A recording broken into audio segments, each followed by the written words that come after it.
Patrick Caner, bonjour. Bonjour. Et bienvenue. Un mot pour commencer sur l'actualité politique de la nuit. L'extrême droite de Geert Wilders qui emporte la victoire aux législatives aux Pays-Bas. Alors loin d'avoir une majorité, il y aura une coalition très compliquée à monter. Mais c'est un signe tout de même parce que c'était pas du tout prévu. Pas prévu, 35 sièges manifestement pour le PVV, dans un pays libéral, progressiste, voilà. Mais très marqué aussi par l'inquiétude d'un islamisme montant. Oui, et des phénomènes migratoires aussi importants. Donc on a là, en fait, après Orban en Hongrie, après Meloni en Italie, après l'alliance pilotée par l'extrême droite en Suède. Et avant Le Pen en France ? C'est ce que attend Orban. Orban s'est félicité cette nuit de cette victoire. Oui, comme Le Pen aussi. Le Pen s'est félicité très largement en disant voilà, c'est la voie qui est ouverte et ça va se confirmer aux élections européennes de juin 2024. Et la Le Penisation des esprits, vous vous rappelez, c'était Badinter qu'il avait évoqué, est en train de se poursuivre, parfois avec une complicité non pas subjective, mais objective de la droite. Qui court derrière, qui se durcit elle-même. Oui, c'est-à-dire que c'est comme l'horizon. La droite républicaine française, et je l'ai vu sur le débat sur l'immigration, court après l'extrême droite, mais c'est un peu comme l'horizon, ils n'atteindront jamais. L'extrême droite sera toujours un pas en avant et les gens voteront pour l'original. L'original n'est pas pour la copie. Donc, attention, danger, la haine de l'autre, la haine de l'étranger qui est assimilée à celui qui portera finalement une insécurité dans le pays, avec une forme d'amalgame qui est insupportable. Alors, moi je dis toujours, pas d'amalgame, mais pas non plus d'angélisme. Pas d'angélisme, et on le voit bien sûr dans notre propre pays. Mais arrêtons de courir après les thèses de l'extrême droite. L'exclusion ne fait pas patrie, ne fait pas nation. Alors on attend tous évidemment la libération des premiers otages. C'est repoussé d'heure en heure.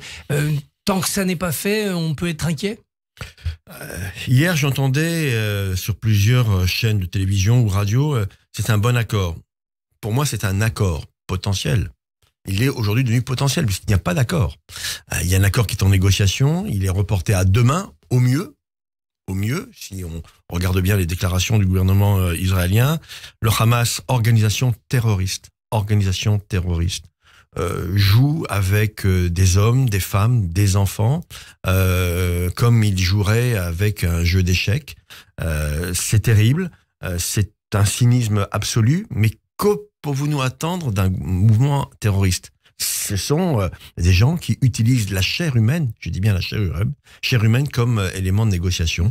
Donc voilà. Même si libération il y a, est-ce que ça ne va pas être un marché de dupes ? La pause humanitaire va se poursuivre, ça va se transformer en cessez-le-feu, le Hamas va se réarmer pendant ce temps-là. C'est ce qu'on dit. Est-ce que le Hamas est capable de se réarmer, de faire retourner toute une série d'équilibres qui sont maintenant mis en place par Israël par la force, et je dis toujours dans ces cas-là, on demande à Israël d'avoir une réponse proportionnée. Mais c'est quoi une réponse proportionnée quand on voit le massacre du 7 octobre, et j'ai eu l'occasion de voir ce film absolument horrible, indicible du 7 octobre. Donc Israël a le droit de se défendre, Israël éradique au nom finalement des nations libres une organisation terroriste, mais il faut négocier avec eux parce qu'il y a près de 200 hommes, femmes et enfants qui aujourd'hui ont besoin de leur liberté. On peut avoir les deux, la libération, la sécurité, et de l'autre côté, la fin du Hamas, où on va devoir laisser quand même un bout de Hamas politique vivre au Qatar ou en Iran. Le Qatar a une grande responsabilité. C'est l'élément essentiel manifestement de la négociation. Mais il protège aussi M. Emalié, qui est là-bas, protégé à Doha, et vit dans le luxe sur des millions et des millions d'euros ou de dollars, en l'occurrence, détournés. Le Qatar est incontournable, il faut le savoir, mais le Hamas politique ne peut pas être un interlocuteur pour Israël et pour les pays de cette région. Donc la solution, elle est évoquée par le gouvernement israélien, éradiquer le Hamas dans sa branche militaire, mais aussi dans sa branche politique. Ça prendra sûrement d'autres formes, chacun l'a bien compris. Et je le dis aussi, c'est au peuple palestinien de se choisir des dirigeants qui permettront d'aboutir à la paix. La position diplomatique de la France depuis le 7 octobre, est-ce que vous la trouvez équilibrée ou contradictoire ? Monsieur Macron est venu quelques jours après le massacre du 7 octobre. Il est venu avec des idées parfois incompréhensibles. L'idée de coalition a fait long feu. Coalition modèle, lutte contre Daesh n'a pas marché du tout. Israël a pu compter sur le soutien de M. Macron dans les premiers jours. Et puis on a vu une évolution progressive, mais certaine. Et moi, je le vois, je l'entends dans l'hémicycle du Sénat, quand on écoute Mme Colonna ou les représentants du ministère des Affaires étrangères. Sous influence du corps diplomatique, beaucoup, cette évolution. Oui, enfin, on sait bien que le corps diplomatique, que le Quai d'Orsay est pro-arabe, historiquement. La France n'a pas les moyens vraiment de peser sur le débat. Et on voit bien qu'aujourd'hui, qui pèse sur le débat? Les États arabes, notamment le Qatar, je l'ai évoqué, les États-Unis, pour différentes raisons. La France est plutôt suiviste, disons-le. Vous êtes parrain d'un otage. Oui.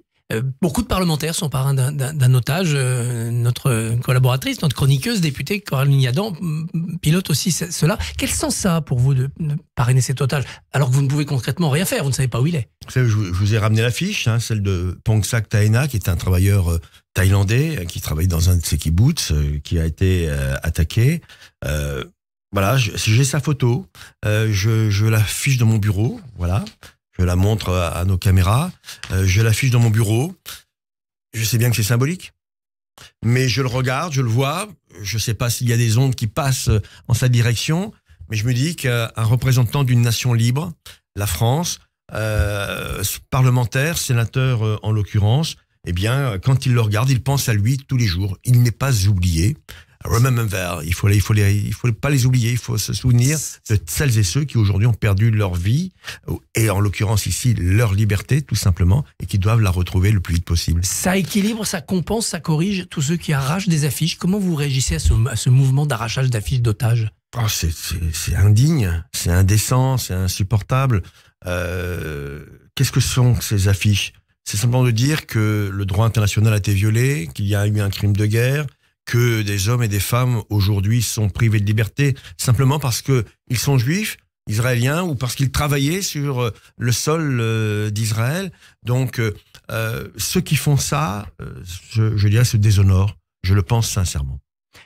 Vous avez porté hier une proposition de loi depuis plusieurs mois pour indemniser les condamnés pour homosexualité. Les condamnés entre 42 et 82 ou entre 45 et 82?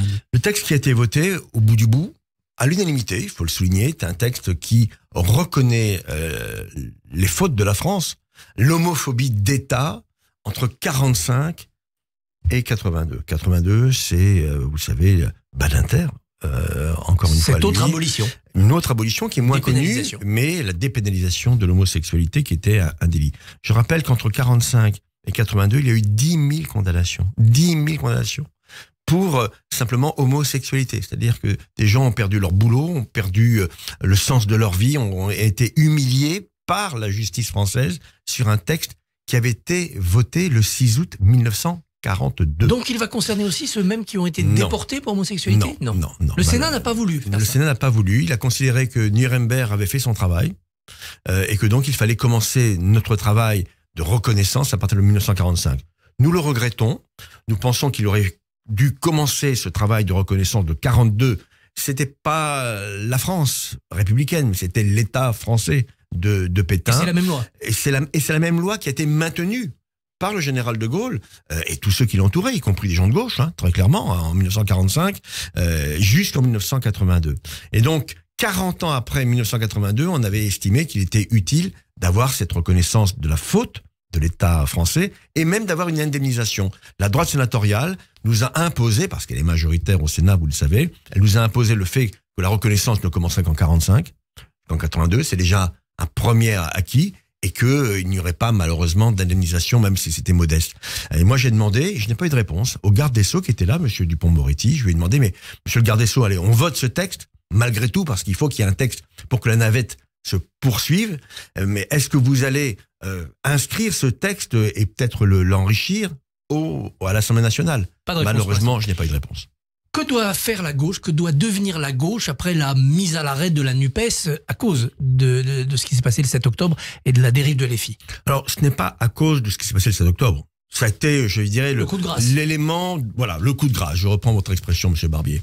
La dégradation a été commencée depuis bien longtemps, et notamment au travers des déclarations et des prises de position de Jean-Luc Mélenchon. Moi, je suis un enfant du monde de la gauche. Voilà, j'ai l'âge pour avoir connu, avec ma vieille pochette et ma... Voilà, chacun a bien compris le message. Mais j'ai l'âge d'avoir connu le programme commun, la construction de ce programme commun entre les communistes, les socialistes, les radicaux à l'époque. S'il y avait eu les Verts auraient été sûrement autour de la table.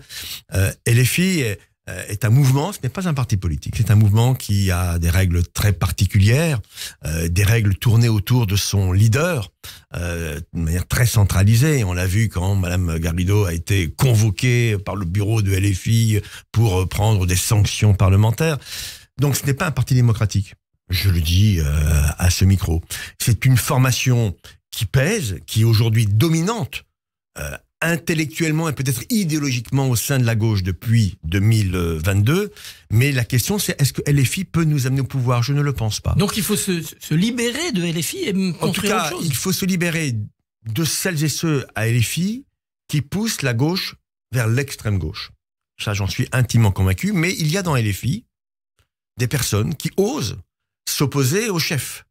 Peut-être que ceux-là et celles-là permettront une élaboration d'une union différente. Se détacher de LFI. C'est l'histoire qui nous montrera. Et les élections européennes seront importantes dans cette clarification, j'en suis convaincu. Est-ce que votre analyse et votre recommandation est officiellement celle du Parti socialiste d'Olivier Faure? Olivier Faure a porté cette idée de moratoire avec LFI. Il n'y a plus d'intergroupe qui fonctionne à l'Assemblée nationale. Et votre serviteur a agi pour que, aux élections sénatoriales, eh bien, les rapports de force soient constatés. Et il n'y a pas de sénateur LFI au Sénat. Donc, je pense que Olivier Faure doit poursuivre dans la voie qu'il a engagée, demander la clarification, oui à l'union de la gauche, mais pas une union de la gauche dominée par un parti qui aujourd'hui prend des positions au travers de son leader, un parti qui porte des positions qui ne sont pas acceptables politiquement pour un socialiste. Patrick Caner, merci et bonne journée. Merci beaucoup Christophe Barbier. Demain 7h45, votre invité sera le président du groupe PS au Sénat, Henri Guénoux. Mais non, c'est pas le groupe PS, c'était Patrick Caner. C'est ça. Henri Guénoux a fait beaucoup de choses dans sa vie, mais pas président du groupe PS. C'est ça. Encore. Et il a jamais été socialiste. Ancien conseiller de Nicolas Sarkozy. Ancien conseiller de Nicolas Sarkozy. Et essayiste. J'ai trop abusé de la poudre de la Le copier-coller. Radio J. Retrouvez le Barbier du matin